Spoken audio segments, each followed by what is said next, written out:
Yo, what's up, everybody? Welcome to the Listen Up podcast. This is your boy Brandon. Yo, this is Sam. Yo, man, this is a spring game instant reaction show, man. We're gonna talk a little bit about some of the things we've seen, both positive and negative, at the spring game, and yeah, we appreciate y'all joining us. Before we go any further, man, make sure y'all hit that subscribe button, man. Hit the like button, and definitely enable the notifications, man. So even if we don't send out a message, y'all already know that we up live, man. So definitely hit all the buttons. If you're on Apple, Facebook, wherever you see the podcast, man, hit that like button, hit the subscribe button. We'll get to all your questions at the end, man. So if you're in the live, you have a question, man, drop the questions, man. We'll get to them at the end. We definitely won't forget about it. Sam, what's going on, man? Not a whole lot, man. Just chilling. Yeah. Yep, just chilling. Just chilling. What's up, you? So Not much, man. Heard you got a little human coming into the world. Yeah, man. Yeah. So I got a baby. I don't know boy or girl. It's too early to tell, man. But I definitely got another child coming in, man. I'm very very excited about that, man. It's funny Congratulations. because thank you, man. Like I really wasn't expecting it, but it's still a blessing nonetheless. I'm really happy to kind of start this whole fatherhood process over. I thought I was done, you know what I mean? But Yeah, they keep pulling you back in. So no, man. I like I said, I definitely keep y'all up to date, man. With what's going on with that, man. But thank you, man. Thank you, appreciate it. yeah, no problem, man. No problem, no problem, no problem. Navy Noel in the house, Island Boy in the house, Mike in the Rose, house, Rose in the house. What's up, fellas? What's up? What's yeah, up? definitely. So I guess like what it's funny. I guess what was your thoughts? I guess going in before you even saw anything on the spring game. What was your thoughts on I guess some of the things you were looking to see in the spring? Not too much, man. I really didn't think we would get. I thought, it's not a lot you can learn from the spring game necessarily. A lot of times you don't learn a lot. So I wasn't too concerned with what we would see or not see. I was hoping the quarterbacks would play a little bit better.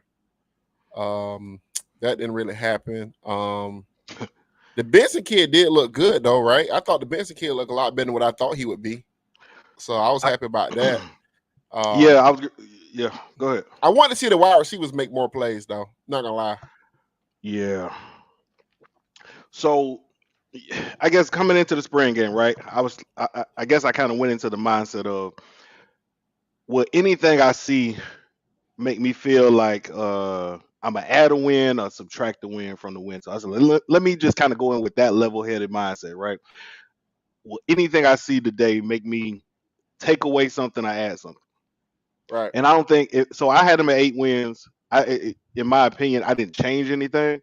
But what I can say is I was surprised by the quarterback play, just across the board. The problem, and I don't want to say problem because that's too strong of a word. I guess the concern I really had was, Hold on, Brandon. I got somebody coming in to join the stream. okay, What's up, Wig? Wig, what's going on with you, boy? What's happening with y'all? Nothing, Nothing, man. We man. getting these Chilling. reactions off for the spring game, man. I thought the guys looked pretty good. Wig, what you think? Wait a minute. Excuse me. What did I just hear? I said I thought they looked pretty good. I mean, I thought the Benson kid looked really good. I want the quarterbacks to play a little bit better. I want to see more from the wide receivers, but I thought the defense looked a little bit more coordinated than what I originally thought it was going to look like. So I thought they looked pretty good, actually. Oh How's it my look like? God. I know, right? A positive take from Sam because it's It's funny. funny. I know that we don't listen to this show because He I don't. say a lot of positive stuff. Not traditionally, but on occasion he'll get in his positive vibe. He'll get in his positive I vibe. get positive about a lot of things. I thought the Pittman kid looked a lot better than what I thought he would look like. He looked tough from the wide receiver position. The Johnny Wilson kid, like, he gonna need another year. Maybe he'll come on later on in the year. You don't see that physical. Sam, you had a hot date before this, and it went well, didn't it? That's what it is. Oh, okay. See, we ain't figured it out. So Sam in a good mood. That's what it is. Okay. Yeah, We Sam can got say the goody. Yes, sir. We can say anything. If I had a hot date, why would I be on this podcast right now? Think about it. Now, You're right. Because I sure did hit him up on the whim, though. I hit him up on the whim, like, hey, man, you want to just go ahead and do an instant reaction out this? And he was like, yeah, man, let's do it. So all right, he so clearly ain't got no female over. So I feel y'all right. I don't like to get too high or too low on stuff like this.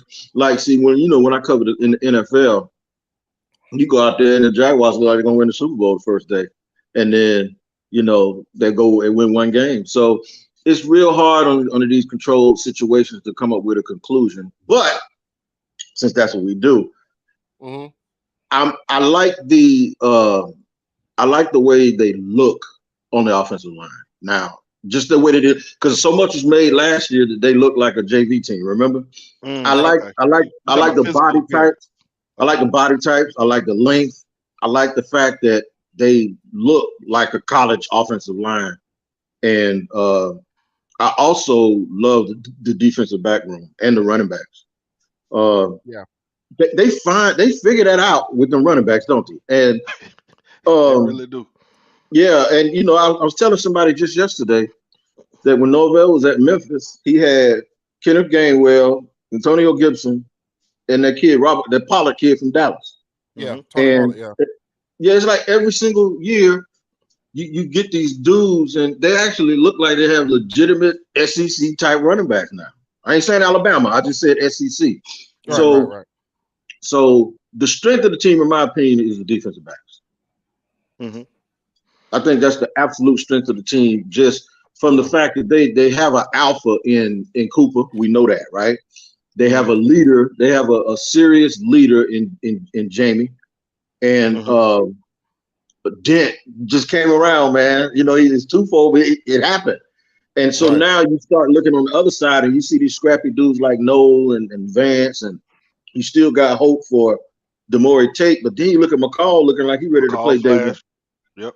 Yeah. So, and of course, Azariah Thomas has the look of a dude that one day going to be a top 5 pick. So I just think that's the strength of the team, and the fact that they have so many leaders who came back on the defensive line. I think it bodes well for them, man. And I think they can get some down and distance situations this year that allow those DBs to thrive and change field position, keep the ball, use the running game. I see a path to some success. Let me ask you this, Wick. I agree with that. I thought that, first of all, I agree with you. I think that despite everything I saw, I thought the DB room was going to be great going in. They showed out today, and it kind of furthered that point. But let me ask you, how much of that had to do with some inconsistent QB play? Well, something I've learned recently by looking at draft stuff is things aren't binary. Like, I could pay attention to how bad the quarterbacks are, but then I can also look at the DBs and tell whether that's a good rep by him, regardless if it was Joe Burrow. Right. Throwing the ball. So I've learned that you have to do both, especially when you, like, for instance, I'm looking at Aiden Hutchinson play against Georgia and Michigan State, and then I'm watching Tavon. That's Sam boy there. Yeah, but I'm watching Tavon. I like Walker. He said Walker, right? No, he said Hutchinson. That ain't my no, player. you like Walker. Yeah, that ain't your player. Like my fault. My fault. I got you wrong. You right. Yeah, but the thing is to try to watch them when they don't have common opponents. And you still have to be able to tell whether somebody can. So the DBs look good just from their body, just from their technique, just the way they move around. And we got to remember, Jacksonville State wasn't no good competition, and they looked terrible. So we just gotta try to take the positives. And what I always say, the term I used earlier was, I see a path to see. It doesn't mean they're gonna win, doesn't mean they're gonna be successful, doesn't mean they're gonna actually do it. But what I see is a path to them being a good running team and being opportunistic on defense. And because they're older up front and those guys are bigger grown men and they have a lot of them, it gives them a chance to get some pressure up front, be able to stop the running game, put the other team in long down and distance situations, and now allow the best part of your team to be the part that people have to attack the most. And that gives them a chance to make some plays. And if you can flip field position and you can run the ball, even if you can't throw it, you can run it. And we've seen teams in the past have success with that defense, opportunistic defensive backs that make big plays, and the ability to run the football. That's when you can sneak something in and throw it over the top, right? Okay. Yeah. You're gonna have to get teams to. It's crazy because I think the offense can be okay, right? Especially if you add Jordan Legs, you're gonna be a little bit more explosive with some of those wide receivers. I think Pittman, even Span, I think could give you something in the running game with those, those little. I mean, I think Norvell gonna find a way to create edges and matchups on the edges where his wide receivers, running backs gonna be able to get the edge. Him and Atkins have done a good job with that, right? So I don't think they're gonna be bad on offense per se. I just think it's gonna be a little different. I don't think we're gonna see huge passing numbers again. So I mean that kind of worries me. But so long as you're playing with, I guess, with a lead, or where you're not too far away, where you can't get out of your game plan, I think they'll be all right. But there's not a lot of teams, I think, on the schedule that'll get you out of your game plan either. I mean, I don't think LSU will run away with. I think it's going to be very similar to how they won games last year, right? Get out early and then be able to run the football and maybe kind of build on it and put a lot of pressure, even more pressure on your defense. The problem is when you play against guys that can throw haymakers early. Like, we got to see what Miami looks like, but that Van Dyke kid, good at throwing deep bombs and stuff like that. NC State, even though they got a good quarterback, they don't throw the ball deep, so they keep you in games by the way they play. You know what I'm saying? Right. So I don't think it's crazy. Like, I think we got a good point about So to speak on that part, Sam, and I appreciate that. You're right. When teams can score big and make a lot of chunk plays, they have to do that against the strength of your team. Right. So that's the path that I'm talking about. So for that thing to happen, that thing that could be that Achilles heel, for that to happen, then the best part of your team have to be fucking up. Right. So if that happens, if they able to get a lot of chunk plays, your DBs are playing poorly, and we feel like the DBs are the strength. Yeah. So that allows you to go right back into that mold and that role of, okay, DBs ain't giving up nothing. You ain't gonna kill them like that. What would kill them is the stuff that'll kill them is the stuff that always killed Florida State. If people start throwing to the fullback and the tight end in the middle of the field, that kind of stuff. You know what I'm saying? So to flip it, I saw something today. Y'all saw that pass earlier that Trayshawn Ward caught for that first down? Yeah. Yeah. I think when you think about the backs that they have and the skill set that they have, remember last year against Notre Dame, who made the big play? Douglas. Yeah. I honestly believe they're going to make a living and a killing throwing that ball to them running backs out of that backfield. And if they're able to run the ball, say every play. See, last year it was false start, 1st and 15, somebody getting stuff behind the line. So if they can run a little bit better now, and let's just say it's 2nd and 7 or 2nd and 6.5, and then you throw a little pass out in the flat and he get 4. You got 3rd and 2 now. Now your whole playbook open because you got a running quarterback. You got to keep that thing moving, and then be able to dial something up to guys like McLean every now and then down the field, or just throw it out there. And now you actually have wide receivers that block better. Mm-hmm. Yeah. Throw it out there on a quick pass and let them jump and break a tackle, man, and just go and get that thing. And then as soon as they start thinking about it, hit him with some tempo and hand it off up the middle and let him get 10. And that was the thing I was worried about, right? I was worried about who was their home run threat. Who was their home run threat? You know what I mean? I didn't see it. They got 2 of them now. Right. And that's what I'm going to say. Yeah. Benson showed up and said, oh, no, I bring a different type of speed to the game. And when you watch them, you said, oh, no, that's like, it's certain players when they play so fast. It looks like everybody else is running slow motion. And I think that was the thing that I really enjoyed watching, was to see how fast Benson was, because I think one of my biggest questions I talked about on maybe one of the previous podcasts was who was going to be your home run threat, because you lost one. And man, Benson stepped up and looked like he's a pro. He may be running back 1. You know what I'm saying? Like, again, he looked like he may have been running back 1, and with that speed, I think he's going to be hard to keep off the field. Hey, check this out, though. Toafili got a little bit more size to him. He got a little more sand in his pocket. And he run a little bit more physical than what he used to run, too. Right. Yeah. Now, add this in. Williams is in shape, and he can go. And then add this in. Now we got our own little version of James Robinson, too, with Ward, right? And then this Chapman kid, I'm looking at this other little kid from the Panhandle. I'm like, they actually got 5. And then Rodney Hill started towing. So I'm sitting there like, well, damn. And in the past, it wasn't like that, bro. It wasn't like that. I'm glad they finally settled on Douglas being a slot receiver, because that's what he is. But I'm just like a little bit, I gotta be careful. I gotta be careful, and tell myself it's a spring game. But in watching them play, I was able to, they're not a perfect team, but I was able to formulate a path where they could be successful. And, they look like a team that could win 8 games easily. It's going to be a matter of exactly how they use it. If they stick to exactly what you said, Wig, and get out to early leads, run the ball, control the clock, then I agree. I think they get 8 wins easy. It's those games where, like you said, good quarterbacks, deep bombs, you get an early hole. Jordan Travis having to throw the ball. Again, I didn't think the wide receivers played great today outside of Pittman, but Pittman wasn't even utilized as a deep threat. He was utilized actually how I like him to be utilized, and I thought that was one of the things that was pointed out. Behind the line of scrimmage, let him make a man miss and go. I do think we got to look at. So this is something I had to do with Shanahan when he got the 49ers, right? You get kind of like used to the ideal of players making plays, like wide receivers catching a lot of balls, running backs running for a lot of yards. And sometimes I think Norvell is kind of out of that Shanahan school a little bit with his offense, where it's gadget-like, but the yards are still there. So long as you're producing the yards, if you hand the ball to 5 wide receivers, whatever, you hand the ball to wide receivers, and they getting 100 to 200 yards in 3 games, that's still producing offense. That's still creating angles. That's still putting the defense on his heels. I think it may not look traditional, but I do think it can be a productive offense, right?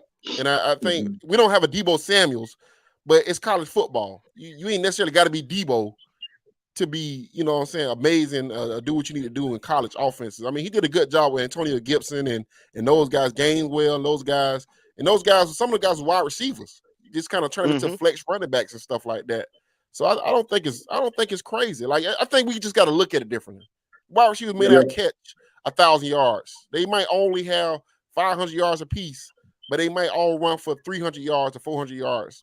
You know what I'm saying? Yep. So I think it's just a different way of looking at it. And so watch this too, Sam. That could be a good recruiting tool. See, winning is a recruiting tool, and playing a lot of guys is a recruiting tool. So what if you can win them 8 games and be competitive in 2 more, right? And then it starts kind of leaking out that you just saying, now we just got to get that dude that's the alpha. Well, that's where Jaylen Brown come in at, right? You see what I'm saying? That's where you can tell the guy, this is where we need you at. We need you to do this. Or this is where you tell the dude, or you can kind of intimate, well, we got Duffy. That boy we got coming from Tennessee, that quarterback, he can throw it a mile. So eventually it's going to all start getting better. You would just we just need to see a pathway and an understanding and some improvement. And I love the fact, like I said, we got those upper class defensive linemen. So basically what they're going to have this year, they're going to have 4 Kier Thomases between Lovett, who's an NFL guy, Cooper, who's going to play on Sunday, with those young guys that give some size early. They ready to play now. Them young guys look like they done skipped the dudes that was there before them. Right. No, it don't look like they skipped them. They skipped them. Right. Just like they done passed those guys. We might see half them dudes in the portal, right. But it looked like they done skipped those guys. And then with McClendon and Fuller changing their bodies and them going out and being able to get Verse, who looked like he can do it now, and that middle linebacker who didn't play today, along with Kalen and his development, it's like the middle of the field on every level now has their best players with Jamie and Dent and the line and those linebackers. A team is only going to be as good. I think my homeboy taught me this about football. He said the middle of your football team is what leads the football team. Linebacker, safety, D tackle, center, quarterback, running back. Those are the leaders on the team. Those are the people that's going to drive the team wherever it's going to go at. And they was shitty in the middle of that football team for the last 5 years. That's just a fact. They've been shitty there. We've complained about safety play, linebacker play, center play, running back, quarterback. To your point, 2013, you had Eddie Goldman and Jernigan. Behind him, you had Telvin Smith, and behind him, you had LaMarcus Joyner. See, you had your leadership. And the reason why that's so important too is because when you're athletic, it's going to be hard for teams to outflank you. So what teams try to do is they try to go, what's the quickest way to get 5 yards? Straight ahead, right? Yeah. So what teams do is attack the middle of the field, and that's how they negate your speed. Because the second they start running sideline to sideline, if you faster than them, they lose the advantage. So having guys in the middle of the field, you allow people to stop the run. You don't allow you don't have those linebackers that can't trigger.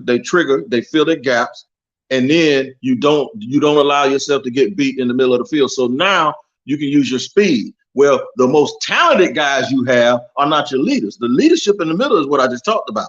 Your most talented guy, now you got guys trying to throw the ball outside against Azariah Thomas, McCall, and Cooper. So now you actually funneling them, and that's what we were talking about earlier. You're funneling them to have to beat you in the spot that you're strongest. Right. No, again, I think it creates, again, I saw a lot of positive. I give it that. I saw more positive than I saw negative, especially on defense. Now, again, offense, I think the only thing on offense that bothers me is the quarterback play right now. I can't get past the quarterback play. I can't. I mean, I'm just saying in general. Like a lot of that stuff I can forgive, but that quarterback play is like it was bad. It's a lot there that got to get fixed. But I mean, they can play differently when it comes to a game, right? Like, and that's what I think Wiggs saying. They can play differently, right? But see, here's the problem, though, right? Sam, we talked about this last year. We said you don't have the quarterbacks to throw the ball 25, 30 times. Run the football. Stick with the run. We talked about it almost every game. If they stick with the run, they got a chance to win. And we would see so many times in those games where they just didn't stick with it. They abandoned it early. It wasn't working. Passes, 45 right, and then you had 30, right, and then it'd be a loss. And I kept saying, dog, sticking with the run is not, it didn't work for the first quarter, so now we've abandoned for the rest of the game. Sticking with the run is I'm running regardless. You know what I'm saying? Right. And so I think part of, I'm hoping that they've adapted. That's why I say the pairing of Norvell and Dilly, to me, was not a good pairing. Because they both want to do the same thing. Right. And that's not always you need people in the room that can say, hey man, that shit don't work. I think Adkins is gonna lend them to saying, come hell or high water, we're gonna run the football. We're gonna make the defense declare what they want to do before we do what we want to do. And I think that's a better pairing than what Norvell and Dilly was, in my opinion. Well, I like what I heard. What I heard on TV was that you not hear how he fell in love with Adkins. Memphis played against Tulane. And Tulane offensive line was whooping their ass, and he was like, "Who is that guy?" You know what I'm saying? You also heard how they discovered Verse. They was scouting Syracuse, and Verse kept popping off the screen, and then boom, he popped up in the portal. So the thing is I give Norvell credit for that, man, because one thing he does, and then with Benson, he recruited Benson in high school. He was the first. It was at Memphis was the first offer Benson had, and he remembered how good the kid was. So there's some things that he's done. I like the fact that they said, even though Norvell is the play caller, Adkins designed the offense. So that means he changed some stuff. And it looked different. I mean, again, I thought it looked different. You know what I mean? And that was one of the things I also pointed out in my notes. I thought the offense looked a little bit more towards what they're good at. You know what I'm saying? Like, I saw one thing that we've seen against our defense where they'll find a play and they just kind of stick with it. They figured out a play. All right, this will work, and then they kind of ran it a few times and they kept getting success. And I like that, and I think that does have a lot more to do with Atkins than it does with Mike Norvell. And again, they all positive signs, right? Because if you tell me you can run the ball, I think one of the other things it does is it allows that defense to rest a little bit. You don't end up with a lot of quick 3 and outs. If you can control the clock and you can get some positive runs. So that does allow what we believe to be the strength of your team to kind of get some rest when they need it. Because I think if you get to the point where you're leaning constantly on your defense because you can't throw the football, it can get to a point where it runs out, where it wears out your defense. So with that. Yeah, I mean, I think it's I think they can be good. I think they can be good. I think Atkins being in that spot is going to be good for them. I think the biggest problem I want to see, I think in third and obvious situation, I think the defense will be good. Third and obvious. I need to see what they look like in third and medium, second and second and 5, I'm a little concerned when they can't play with balance and everything because the defensive ends, I think they're a little limited. I think they can be explosive getting downhill when you got 30-10. But they 30-8. flashed though today, no? Well, I don't think that offensive line is just a good pass blocking offensive They're line. not going to be. They don't have Jermaine Johnson. Yeah, they don't have that. Yeah. Oh, we know that. But they do have better than Kane though. They have better than Kane though. I think collectively as a unit, they have better than Kane though. Mainly one of the reasons they have better than Kane though, because they can pressure up the middle. With Lovett and them boys can get home up the middle. Yeah, that was one of the things we saw. We saw it today. Pressure came from just about everywhere. Right. It was surprising to me because I think I had high expectations for the offensive line, and so I think that was one of the things that surprised me a little bit was there was some pressure. There was pressure. We got to remember too, y'all. It's early. It's early. Yeah, no. I'm not concerned. I'm just saying. One of the things that was a thing that surprised me was I did see some pressure up the middle. I thought Quayshawn Fuller looked like he also took another step forward. Right. His body seems like it grown into him. He looked bigger, but he still kept some of that speed and explosiveness. He looked a little leaner. He looks leaner. Yeah, that's what I'm saying. Yeah, he don't look bulky no more. Right. He don't look bulky. Yeah, that's what I'm saying. He looked like a man. Yeah. Right. And even McClendon used to look soft to me. His body was a little too. It looked like he had size, but you could tell he's just in way better shape. Right. Yeah. Because remember he used to chase plays down, and you could see he was gassing. And now that he don't. I think I got to give Storm some credit. Those guys actually they look like. Yeah, a lot of those guys played too early too, though. Like a lot of those guys played too early. This is about around the time when they should have been playing. I think McClendon, he's in the 3rd year now. Yeah, third year in the program, so it's about right for him. It's about right for him and Fuller to start taking that next step. So it's not. I think, like I said, I see some promise there, man. You got to get the quarterback situation. That's the only thing that I look at and be like, like if that shit blow up, it's like that's it. Like that's and that's what I was gonna say. I wanted to say, Wig and Sam, I want you to speak to it a little bit because I think one of the things I thought about as I was watching the game was you don't have a backup whatsoever. Exactly, that's my point. You got a talented guy, but he's too young. That's what I mean. So you don't have a backup. Here's the thing. We've heard all offseason to say all spring. All right, the game's a little bit too fast right now for Duffy, right? And then we saw it in real time. It's supposed, kid 18, he early. It's early enrollee. It's supposed to be too fast for him, right? Very few come in and are successful unless you got a Trevor Lawrence or somebody like that. So in my opinion, he is on schedule. My problem is though, you don't have anything behind him. Man, that's the why problem is Jordan Travis gonna get hurt. If we're depending on Jordan Travis to run the football, which we know he is, because he does help those running backs be able to run. So now you're saying you got the running backs. He's going to help for the running back, which means he's going to also be an additional running back. So now you're talking about when he gets injured, because it's not even a matter of if based on the past. When he gets injured, Tate can't do it. And they're gonna get another guy. I think they're gonna get another guy. It might be a guy from around our way. Might be. I ain't gonna call it, but it might be a guy from the national championship team or something like that. I would love for him to get Beck. I think Beck could be the starter though. I think Beck would be the starter. Beck would be the starter. He better. No, bro. He's better. They love JT, man. They do love him.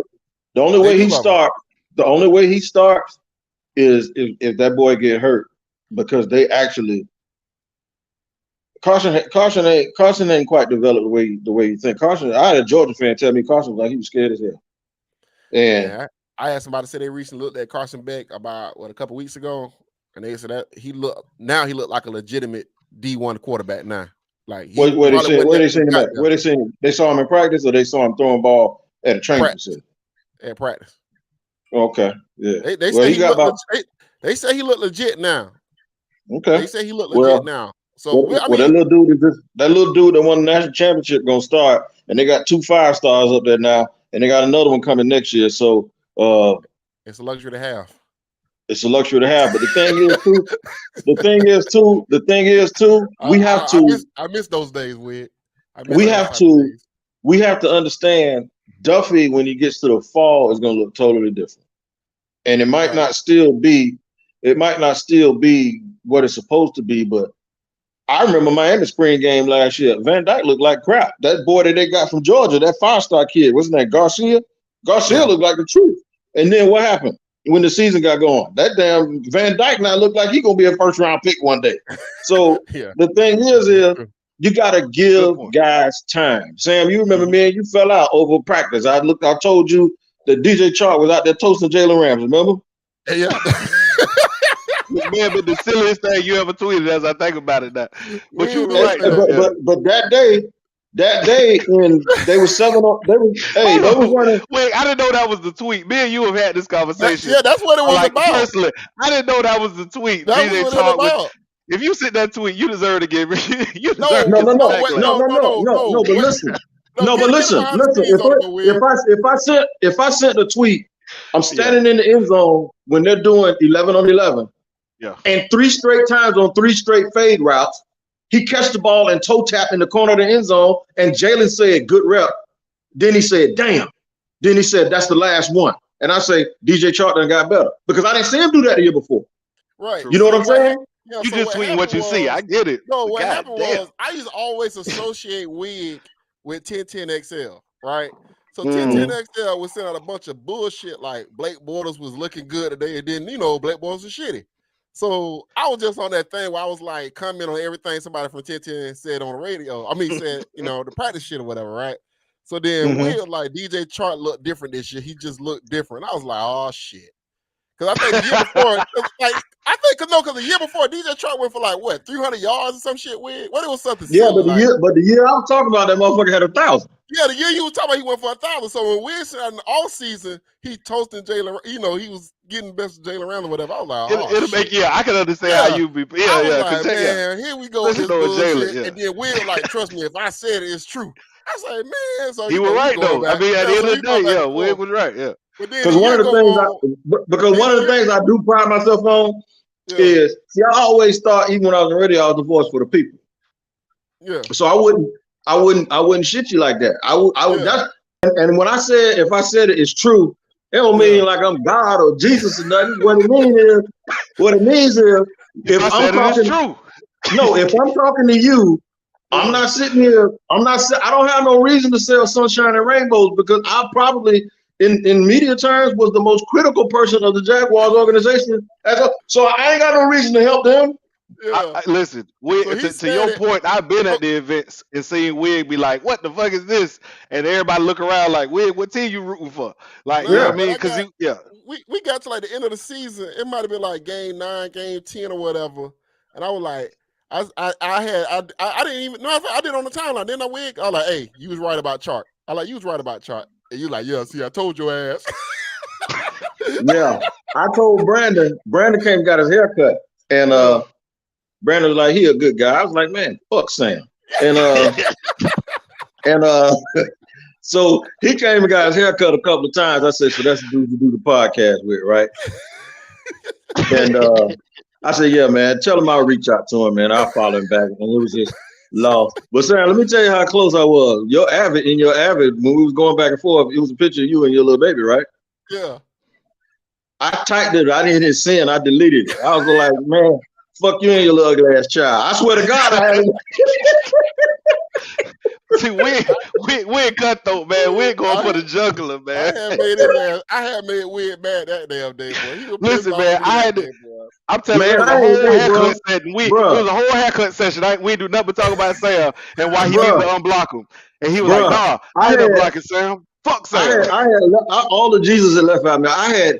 I took his Avi and I blew his Avi up, and I was looking at all his little boy body parts. I was looking at his ears. I was looking at everything about that little baby I could find, man. Hey, we was out of my ass, boy. It was so funny, boy. Hey, and thank God I wasn't on this when he didn't sin. Because I'd have hit sin, and I'd have been praying, man. Sam, me and you'd have never been friends. You know what? Hey, you know what? This is crazy because two of my closest partners, Reggie. Me and Reggie got into it. Y'all remember that day? Mhm. But I didn't know it was friendly fire. It was like, I think what me and Reggie ended up realizing, I think James told him, I was on a keto diet and I had lost some weight. But then I took a picture of some food I was about to eat on my cheat day, and Reggie was like, that ain't on keto. And so I didn't realize Reggie was, I didn't even look at who sent it. So like me and James had later on told Reggie, y'all just don't know how many people say stupid shit to him every day. Mhm. And so, but by that time, and Reggie good at it too. I said something to Reggie. Oh, Reggie called me everything in the book. Boy, we were going at it for about 10 minutes. And then I finally just say, if anybody want to see me, I will be at 6330 103rd Street all day long. And somehow Reggie Page got deleted because I ain't like that. I ain't gonna have nobody. Reggie had all of, he got deleted. So about 3 months later, I told James and Xavier, I said, so Reggie really a cool dude, man. Reggie, he was one of us. And he said, I said, James, by the time I realized I ain't know it, I said, let's hook it up. We saw each other at the Real Team Cafe, and we just looked at each other and started hugging. And now he like one of my closest partners, man. And it's crazy. It's crazy, but when I was young, my friendships happened that way. I hate bullies, so I used to always like take up for people. And when I was a kid, that happened to me. Everywhere I went, every time I ended up approaching a bully or me and the bully bumping head, me and the dude ended up being friends for life. Yeah. It's crazy, man. It's wild, man. But Twitter's a funny place, man. Twitter is a funny place. Twitter is a funny place, man. But you know, it's crazy because I mean, me and we argue about a lot of different shit. Actually, we agree on most shit than we actually argue about. But the shit that we argue about, we both be dead on whatever it is. Yeah. So it's always kind of funny the back and forth that always go on. It's funny. I'm more the neutral dude, right? Like me and Wig, I'm easily swayed. You know what I mean? You make a rational argument, I'm be like, that makes sense to me. I'll be on. Sam ain't that, and Wig ain't that. So you know what I mean? So like, if I tell Wig, you know what I mean? Hey man, I think they can win 8 games. I tell Sam they can win 8 games. Sam be like, they winning 7. And just sit back, and that's it. Like, he ain't got to get no explanation. He ain't got to get no reason. Or Sam will do exactly what he doing now. He's just going to laugh. Okay. And that'll be it. You know what I mean? Like, it's funny, man. A lot of the conversations we have off mic, man, just be that. Just be like, you know, fandom is weird. Fandom is weird because everybody fans different, right? And I don't really knock people for that. You know, I try not to knock people that I've learned not to knock people because things change, things so fluid. You know, I've got to this point now with my fandom where it's like, you whatever you is until you show me you something else. That's how I am now. You know what I'm saying? So I don't do a lot of hope personality. Yeah, I don't do a lot of hope trafficking. So people get, you know, that shit offends people at times. You know what I'm saying? I'd be like, when they be good, both of y'all, so both of y'all get phone calls from me a lot, right? And the thing is the way y'all answer the phone reflects our relationship, because Brandon answers the phone like this. Yeah, man. Hello. Yeah. Like, I knew you were gonna call. Okay, what you got to say? And sometimes it does not result in Brandon agreeing with me until like 2 days later he said, you know what, you was right, because he saw it, right? Mm-hmm. With Sam, first of all, he answered the phone like he sell vegetables off a truck. He answered the phone. He goes, Fred, he hit me with this sugar daddy shit. He's like, yellow. He answered the phone. Hey, he answered the phone like he got them little $50 in the mouth, a pocket full of Blue Chew, and I'm some little 21-year-old. Yellow. So, and then the next thing he say is, what now, Wig? What? So I already know it's some bullshit. You know what I'm saying? Yeah. So the difference in our conversations is this. When I talk to Brandon, my wife would go, oh, who's that? I say, Brandon. When I talk to Sam and I get off the phone and come in the room, she'll go, well, Jesus, who owe you money?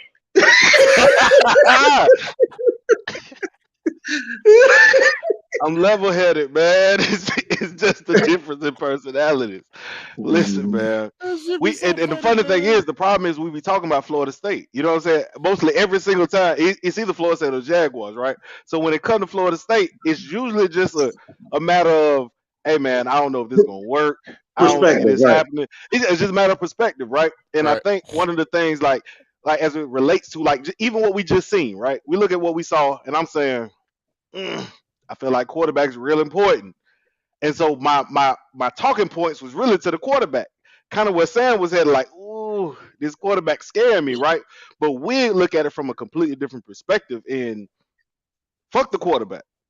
You may not like the quarterback may not even be important in this situation because if you can play defense and run the football, we kind of mitigating the quarterback. Are we coaching around the fact that we know our quarterback has limitations? You know what I'm saying? And so Florida State got beat by a lot of teams that quarterback couldn't play at our school by our standard. Very true. Jacksonville State quarterback can't play at our school by our standard. If you base it on our standard, he couldn't. I don't think the kid at Wake Forest could play at Florida State under our standard. I don't think that dude that's at Louisville now could play at our school under our standard for what we're used to. So my problem with them has always been losing to teams like you play that way against Notre Dame and North Carolina. That's chock full of NFL dudes. But then you let a bunch of car salesmen and insurance men come in here and beat you. That's the shit that pisses me off because that tells me that they don't mentally have those kids prepared to play a certain way regardless of who's standing in front of you. And that's the thing that made me so angry, man. Is like I used to get mad at Willie because I actually think Willie lost games. And I later was to find out that Willie lost games because Browse wouldn't listen to him. Okay? Right. Like there were games when Florida State could run and Willie said, run the football. That's where I wish Willie would drop his sack and said, I'm taking over. Move out the way. I'm serious. And we just gonna let all of our problems get aired out like Will and Jada at the red table. I'm sorry. We gonna have to do it in front of everybody. But what we ain't gonna do is sit there and let you make me lose this game and get my ass fired. So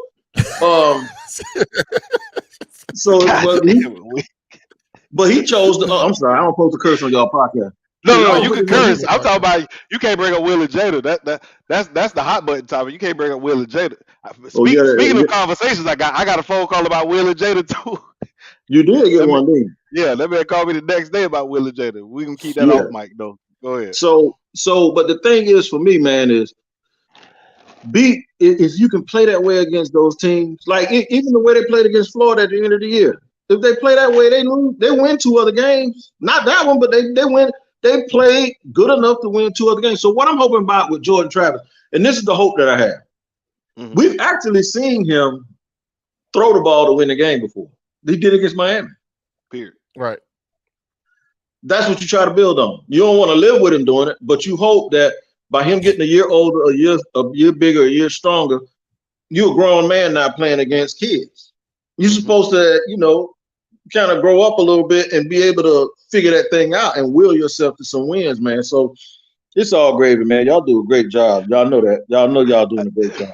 Now, here's the thing with Jordan Travis. I as I looked at him like manage the game, right? I think one of the things that I saw, he wasn't scared to run. You know what I'm saying? And that was one of the things I thought he kind of was torn between last year, especially early in the season. Should I take off and run? Should I hang in the pocket and try to make a play? I think if he decides, hey, I don't see it, wide receivers ain't getting open, I'm taking off, then get whatever you can get just to keep us ahead of the chains. I thought last year, especially at times, he held on to the football thinking, all right, I got to make a play. I'm a quarterback. I got to hold the football. I got to throw the football. But he was today, trying to be the guy that they was trying to replace him with. You know what I'm saying? Yeah, so exactly right. He was trying to be McKenzie Milton. A problem for him, Correct. Y'all in love with this type of quarterback. I would try to be this type of quarterback. So sometimes you just gotta find out. And he don't have that right now. Yeah, he don't have that right now. Yeah. He's the guy. Yeah, he don't have that right now. So now he understands, I'm going to just play my game. And I think if he goes into this season saying, I'm going to just play my game, man, ball out. You know what I'm saying? Let him make all the runs he needs to. Hey, I ain't got it. I'm tucking and running. It's 3rd and 2. I know the play call is this, but if I trust myself more than I trust this receiver to get open, I don't care. Take the 2 yards, move the chains. And so that's one of the things I think I did see from Jordan Travis today that I said, okay. He has three things. He has three things going for him. One of the things is real important. Well, one is his legs. Mm-hmm. Two is his teammates believe in him. Very true. And three, and this is a big one. This is the first time he ain't got to look over his shoulder. So that's why I'm kind of against a little bit bringing somebody in saying you're gonna give him a chance to start, because with JB1 he was clearly better, but to Norvell's credit, Norvell tried to go with JB1, man, and I always give him credit for that because he's a coach. Credit for going with JB1. Yeah, let me tell you why. Even after what we seen. No, let me tell you why though. Let me tell you why. Because what do coaches do? Stetson Bennett ain't Georgia's most talented quarterback. That's why that receiver left Burton. That's why he went to Alabama. Right. You know what? He wanted to get some numbers. But Stetson Bennett, you saw how his teammates responded to him? Mm-hmm. You see how Kirby responded to him? Mm-hmm. Kirby said, he's me on the field. I trust him. I trust him probably because his work ethic. Now, what we always heard about JB, in terms of being dedicated to the program and in the weight room and being the one, he was the best one out there. He's the leader. Yeah. The thing is so now that tells me that Norvell is trying to go for that guy. And to me, with JB1, it was a problem. Then, to a fault, he assumed Milton was that more so than JT, and JT was looking over his shoulder until the end of the year when he had to go back to JT. And now he realized he probably lost 2 games messing with the other kid, right? So now this is the first time. He lost 2 games messing with the kid. This is the first time that JT ain't looking over his shoulder because the other kid ain't ready, and now Norvell believes in him, the way he believed in JB1 and the way he believes in Milton. I think that go a long way. I think it go, and we're not talking about the national championship, bro. We talking about name 3 games last year they could have won easily that they was right in. And so we're talking about the difference between going 5-7 and 8-5 or 8-4. That's all. Sam, you seeing that too? Yeah, I'm finna just block this person. What the hell is naked users? Hey man, I guess we reached that level, man. But no, you hey, for everybody who don't know what's going on, man, it was a weird comment came in from some weird site talking about naked online strippers or something, man. I don't know. But hey, no. They know y'all URL. Something going on when we ain't on this podcast. That's your computer. Hey man, I don't porn on my phone with it. Yeah, I was gonna say all of yeah. I keep that off my laptop. I do that on my phone. I'll watch porn on the computer. I guess we don't made it when they started. We get a little older. He still go to the dial-up. No, man, I got you go for convenience at this day and age. You know what I mean? Yeah, well, you can use your phone for that now. He's still logging in the AOL. What's funny? What's funny with Wig is I got VCR tapes, nigga. Listen, Wig don't change his camera angle like 12 times. It's like watching the Blair Witch Project. I'm trying to figure out every time I look around, Wig got a camera here, then he be here, then Wig be here. I'm like, man. Listen, hey, when we get to that means he talking about he thinking of something he can talk about it. He thinking of something he can talk about. So other concerns. What's going on with the tight end room? How do y'all feel about the tight end room, Wig? I was mad about Jackson West because I was looking forward to him doing something. He started dropping balls, but some of that could be nerves. But they over recruit that position and cannot get that shit right. Damn it, you said this. You took the words out of my mouth. I'm gonna say you got too many of them, man. Find somebody who can play. Just find one. I don't need 20 tight ends who all mediocre. Give me one decent one. Hey, Wig shoebox for West Coast Productions. What they said? Wig got a shoebox full of tapes under the bed. It's all West Coast Production. Booty Talks Volume 5. Hey, everybody in there on probation. Hey, but my wife won't come the door. Oh man, we don't got Wig in trouble. Party over there. Yeah, we don't got Wig in trouble, man. So I'm over here doing podcast. My woman coming here making all that noise. Hey, but why can't they move Burrell? I think Burrell should be a tight end. I think he should be. No. Y'all stop doing that, man. I was talking to the dude about that last week. Everybody thinks that an overweight, a big receiver can be a tight end, a slow corner can play safety. Dudes, man, and people been telling me for a long time that is not true. That's just not the way it works. What they need to do is they got two tight ends. They got one as a blocker and one as a pass catcher, like an H-back. Right. I just say put Burrell on the field. Put him on the field wherever the H-back would be. Don't necessarily label him a tight end. Just label him a wide receiver. But they're gonna give him a chance to be a wideout, man, because he was hurt last year. So I think he's a red zone guy. Well, I think I don't like that big old boy that got from Arizona State very much. Yeah, I've said that too. I don't think he's gonna be any good. But that's Sam Brandon. Don't be trying to get us in trouble with you. Right. You know what I mean? Like, what's that all about? Like, don't put me in the doghouse too. That's the one I'm always arguing with right now. Oh Lord. See that? Oh Lord. No, we heard it. No, Sam, boy, you got a reputation, man. You know one thing about it, I don't have no in between. People either really like me or they really don't like me. Just the way. Hey, apparently that's what they say you're supposed to be, man. Listen, I don't fire off nearly enough tweets, and I ain't going to. Like, I ain't gonna start today. So the Johnny Wilson kid, what you think is? I think he's one of those guys. He remind me of Kevin Benjamin, but he ain't as physical as Kevin Benjamin. But you finna make Wig argue with you. No, I'm saying my whole thing is he remind me of like early Kevin Benjamin, like that early development. Oh, okay, freshman Kevin Benjamin. Freshman. Okay, okay.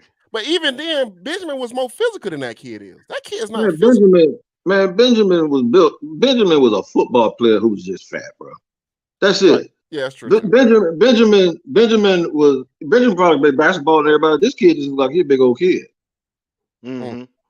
He look like he need to be kite surfing or something. I'm serious. He like he go to Lake Havasu. You know what I'm saying? Listen, Navy Noel in the comments said Wilson just tall. I mean, that's it. Benjamin was a football player from Belgrade, bro. This dude, I don't know, man. I was like, I don't know. I'm trying to get him. I think he got that curly hair, man. It's just throwing me off. I don't know what's going on. I mean, people keep talking about moving him to tight end. I'm like, he's not physical enough to play tight end. There's nothing physical about him. And people need to stop doing that, man. You can't move a dude to a whole nother position just because his body type says that's where he needs to play. That's a hard thing. Do y'all remember this? You remember when they asked Bill Belichick about moving Darrelle Reeves to safety? Oh yeah, I remember that. Yeah. And Belichick said he can't play safety. Right. Now you got a first ballot Hall of Famer, and the man say he can't play safety. And people assume that everybody can be with Charles Woodson. That's what makes Charles Woodson so special. Right. You know, everybody can't do that. That's not like something that everybody does, bro. It's hard. Yeah, it is hard. It is hard. You're right about that. I remember I was listening to I forgot who that exec was. He was talking about certain guys. He was like, sometimes you get a guy that you might think he may not be an all-pro player, but he can play 3 different positions. And that gives you so much versatility on your roster that guy be in the league 10 years. And everybody like, well, damn, how does Lou stay in the league longer than this guy, that guy? Be like, well, he can play 3 positions. And the other guys can't do that. You know what I'm saying? Like, and it's just one of those things, man. Versatility. I mean, it's a premium on that, having versatility. It's a premium for real. I mean, who bigger and stronger than Tebow? And I saw Tebow get thrown around in practice by Chris Manhurst like he was a kid. Yeah. So it's not what people think, and then they really piss people off. When I had NFL linebackers, I quote tweeted somebody say moving to Mike linebacker. Man, Chuck Thomas and Madison and them, they went off. Hey, you can play my position. Man, it's hard. It's just hard, man. It's not really like something that you could just snap your finger and just do. Now, Deebo Samuel is special. That's what killed me when everybody keep comparing everybody to Deebo Samuel. Everybody all of a sudden, because they're a big physical receiver, make him Deebo Samuel. Do y'all realize how good Deebo Samuel is? Right. For some reason, I knew this was going to somehow circle back to Deebo Samuel. Yeah. Wig has been telling me about Deebo Samuel since the draft. Whenever, what was it, 2 years ago when the draft came? 3 years ago. 3 years ago. No. I tell you what it was. It was Pete Prisco from CBS, and I told Dave Caldwell. I said, take Deebo Samuel. And Pete said he don't run. Pete said he's slow. I said, Pete, you do that all the time. You always talk about running, but some people just know how to play football. So Debo Samuel went to the Senior Bowl, showed out, and then he went to the combine and ran a 4.49. And I'm like, is that fast enough for you? I told Tom Coughlin at the J Fund. I said, give me 20 seconds to tell you about one player. He said, go. I said, whatever you do, draft George Kittle. And he looked at me and he laughed and walked off. And George Kittle was a 5th round pick. Now it's ironic that they're on the same team. I ain't always right about players, but when I get convicted about somebody like that, man, I'm telling you. I didn't hear nothing but Debo Samuels for a whole draft. All it was Debo. I want to talk about this right here. They said FSU top rusher, Benson receiver, or whatever by Brendan Sano. I'm gonna say this about FSU media. That is the problem. Is that these transfers are the better players going into year 3. At some point, we have to start recruiting guys, developing guys that are your guys, and I think that's a problem. Like, you know. It's this overwhelming thing that you can't make a living out of portal. You can make some improvements, but you can't make a living like that out of portal, in my opinion. What I told you, not long term, in my opinion. Yeah, Sam, what I told you last year before signing day, I said get 6 out of the portal and sign 24. That was my hope. Yeah, and you said sign 20 and get 10 out the portal, and me and you had an argument about that, didn't we? Right. And I said exactly what you just said. I said at some point, you cannot keep doing that because all you're doing it's like the Jaguars. They sign all these free agents every year, but nobody don't ever sign none of theirs. Right. That's why they don't ever get no compensatory picks because you get compensatory picks when people sign more of your folk than you sign. So the Jaguars ain't never get no compensatory picks because they always sign more other people than they do their own. So the problem that tells you is they don't know how to develop players. They have a bad player development program. And Florida State has to have a better player development program. There's no reason a guy comes in as a 4-star and like multiple people, they come in as 4-star recruits and then they don't do anything. Like I'll tell you when I know they were a day late and a dollar short. When Landon Dickerson was here, and he looked okay body-wise, and then you go to Alabama, and all of a sudden look like Hercules. Right. God, that was a tough thing to watch. Nutrition, the team loved him, and everything. So part of that award. Didn't he win the top offensive lineman award? Yeah, he won the award. The dude hurt his knee, and they let him come in the game in the national championship and get off a snap, and the whole team mobbed him, bro. So, and that's at Bama. So, but the thing is that's hard to watch, man. And then. I don't know if y'all saw my tweet today. I'm gonna go ahead and let it out the bag. About a month and a half, 2 months ago, when FSU was looking for a recruiting coordinator, player personnel guy, GM guy, yeah. They this guy they wanted a guy who had pro experience. Guy reached out to the guy who everybody rumored to be the guy getting the job is the dude that worked for the Jets, right? But that guy wasn't taking the job because I already knew the dude that called my partner. And he said, he referred him to FSU and said, I know a guy who's perfect for that. He was a coach on offense and defense. He developed NFL guys. He was NFL scout. And now he's director of player personnel at Indiana. And the name was passed to those people over there. No phone call, nothing. They hired somebody else. Well, today my buddy was hired as a recruiting coordinator in that same position at Texas A&M. Right. Jimbo hired him. So now you're a day late and a dollar short. The dude from Miami, when I tweeted his name that Florida State needed to look at him, I had head coaches from Northwestern, from Central. They retweeted me and followed me because now that's how, remember I told y'all I knew Peyton was coming there? Yeah. The coach from Northwestern told my boy that Peyton was coming there on a Saturday, and I called both of y'all and I said, we're getting Peyton on Monday.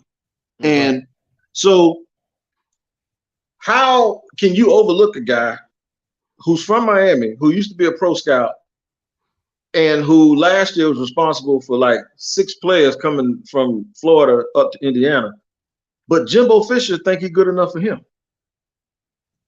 Yeah. Wait, you negative? You making this podcast negative? No. Now watch what happens.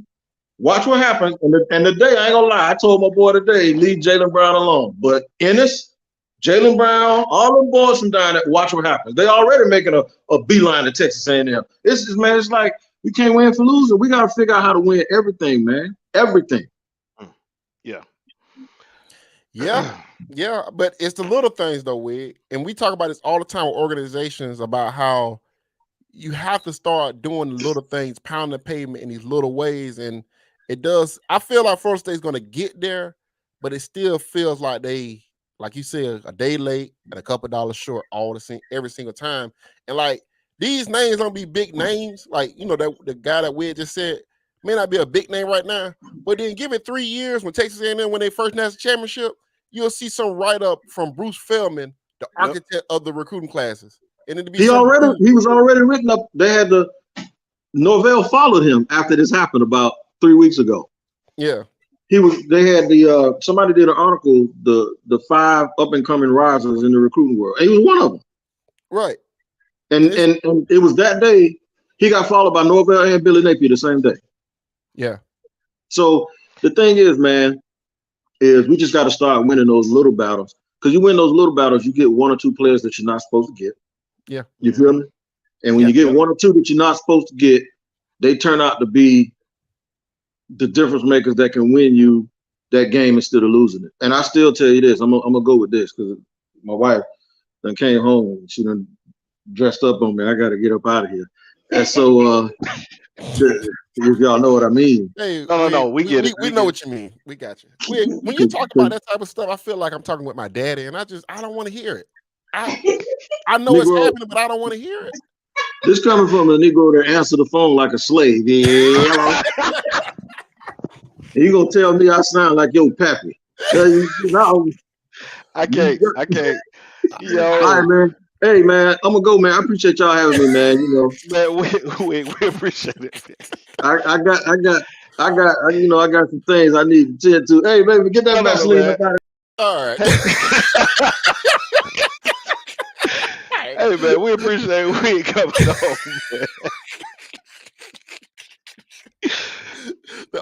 man.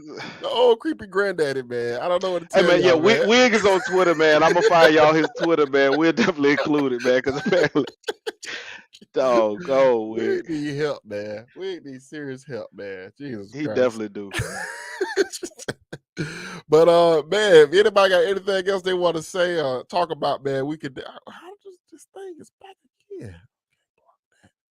I think it's at Shop Talk Wig, if I'm not mistaken. But let me. I'm gonna try to find his social, man. But hold on, I can pull it up for y'all. Yeah, it's back again, man. Like you're right, it's sure lit. But no, man, Wig is crazy. But no, like one of the things that Wig was talking about before he left, man, was essentially Florida State being a day late and $1 short. I think that's the next step, right? Let's say we can get to 8 games. We everything that we talked about earlier comes to defense leads. They lead on the running game, which apparently they have a full room. Offensive line plays well. Mm-hmm. Oh, there it is. There it's in the thing. Chris, man, we appreciate this subscription, man. Like, hey, tell somebody else, man, if they haven't listened to the podcast. But yeah, like that's kind of the next step in what I believe Florida State will take. Kind of getting early on these guys as opposed to being just a half a step late. You know what I mean? And I think that's where Florida State is headed.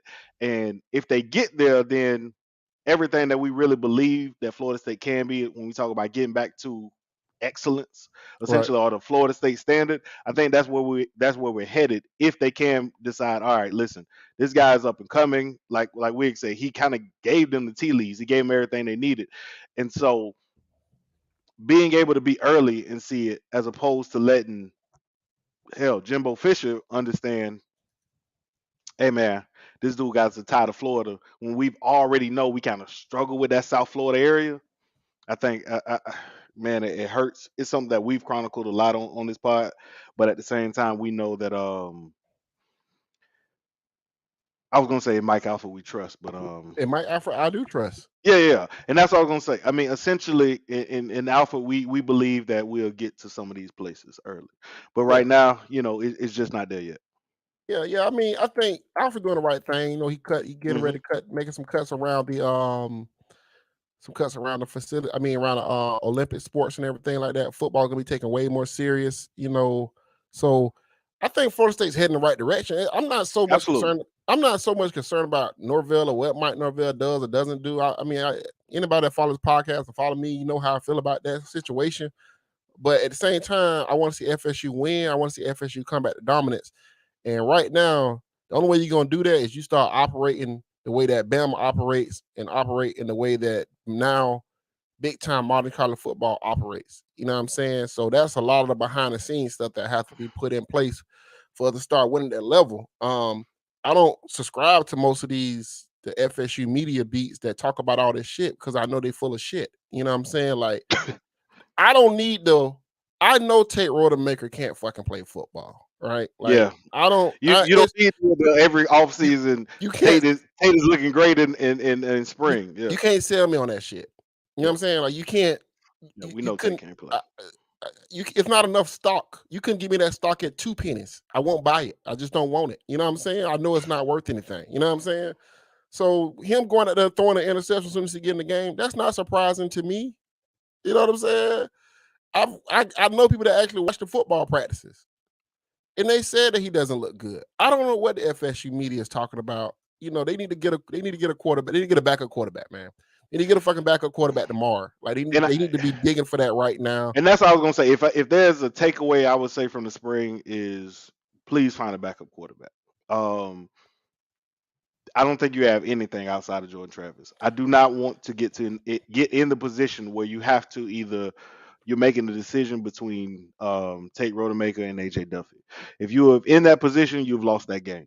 You've Like lost if the you season. yeah. Season's over. Well, I mean, I'll say this for Jordan Travis, he don't really seem to find those season-ending injuries. Knock on wood, but you know that one loss can tailspin into 2 and 3 more losses. So yeah, absolutely. you just and so gotta, you can't afford a 2-3 game like Jordan Travis to right. get an ankle injury and miss 2 to 3 games because you don't have anything in AJ Duffy, you don't have anything in Tate Rodemaker, and now you're in a position where you're going to lose a winnable game because one of those two or both of those two will have Right. to win you a game, and you just not because everybody's going to know. Oh, they just gonna run the football, and that makes you very one-dimensional, which that now gets you into losses to teams that you have no business losing to. So again, our hope would be Jordan Travis finishes the season. I mean, JT Our Daniels. history. JT Daniels be fine too. I mean, we don't need. I don't saying go get a Heisman winner or get somebody. I'm saying get somebody that your offense can still operate at somewhat of a winnable level. Correct. That's all I'm saying. That's all I'm saying. I ain't saying find a better quarterback than Jordan Travis. I'm saying get a quarterback that can operate a fucking college offense and give you a chance to win. I think they're smart enough to know that they seen the same thing we seen. Find Sean McGuire. Exactly. Just find somebody, man. Sean McGuire won against Clemson. You know what I'm saying? Like, yeah, he got you a win against Clemson when Jameis had the lead. You know what I mean? That allowed you to get into the playoffs. So yeah, no, like you said, exactly right. You don't need a home run. Sean McGuire is a very good example. Find me somebody who can come in and be competent enough to not, because again, the strategy that we laid out relies more on your defense than it ever does on your offense, right? So if you can find me your quarterback who can just be competent enough to not put it all on the defense. Give me 70% of the defense and 30% offense. That's all I need. I need you to get me maybe get 14 points. If you can give me 14 to 17 points as a quarterback, then you can then we good. You know what I'm saying? And that's kind of what and that's what I imagine is the hope. Yeah, man. But if y'all don't have anything else, I'm so tired of this. I done it, bro. This spam ain't no joke. Hey man, we made it, man. I guess that's what it is. Ain't no joke. But yeah, man. But I appreciate everybody, man. If you haven't subscribed, man, please subscribe to the podcast. Chris, if you happen to watch that James Coleman interview, just kind of you're gonna see something you might not need to have seen. That's all I'm gonna tell you. Yeah, James Coleman interview, that was out of control, bro. I'm sorry about the James Coleman interview. I actually apologize to everybody. It was just hilarious, man. The James Coleman interview was hilarious. But F. Tanner says, how many players do you think into the portal? At least I think 3 or 4. 4. I would say 3 or 4 as well. I think that DB room is gonna it's gonna be real full, and especially with the way they played those young guys today. I think a lot of those young guys got the start today, which says to me that some of them older guys definitely ain't gonna be too happy about it. So Yeah. yeah, I say that I think you probably get 2 players out of the I wonder if that like DB the real room. Lawrence Taylor Philly. You think that's the real Lawrence Taylor Philly? That'd be pretty cool if it was. Hey, this I was gonna say, hey, that's you. Hey, Lawrence, that's you. George Travis Strait, y'all sleep. I mean, hey, listen, man. That'd be pretty cool.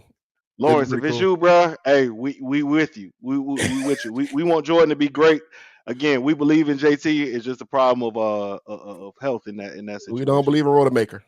We don't. Yes, that's where we lose.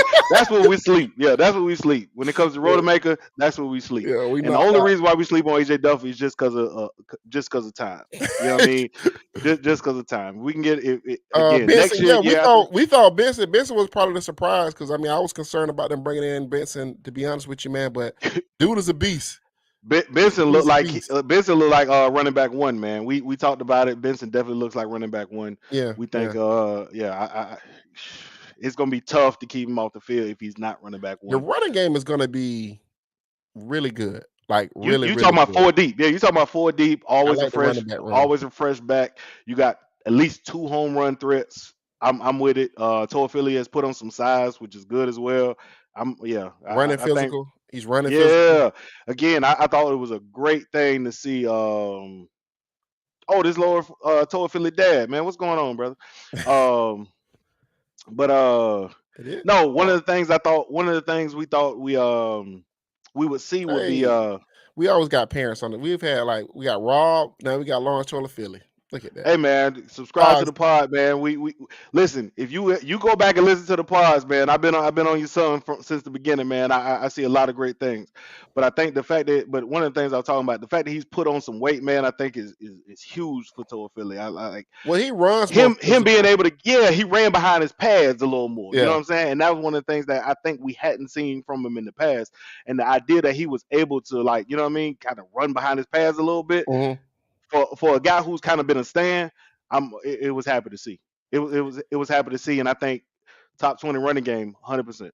Yeah, and I think 20 passing game is going. I think we'll see the backs kind of get mixed into a lot of the passing game, which will kind of negate. I think it'll make I think they'll have good passing yards by the end of the year. You know what I'm saying? Because I think the running backs are gonna be Do in they the get passing what we talked game. about last podcast? I think what we said, they would have to get Jordan Travis would have to be the 3,000 to 3,500 yards in order for them to get to their goals. Well, we said 3,500 yards pure offense. Remember? Okay. We came up between 3,500 yards pure offense. Jordan Travis will have to have for them to have 7 to 8 wins. So if he get 2,500 passing and 1,000 to 800 to 1,000 rushing yards, that'll get them where they want to be. That's about where you want to be offensively. Yeah, that's about it. Yeah. I can see that. So I think but I think with the backs you got some home run hitters there, man. You got Tolafield's a home run hitter. I think Benson's a home run hitter. The Rodney Hill kid, probably a year away. Man, like y'all know me. I'm not a big Fuller fan.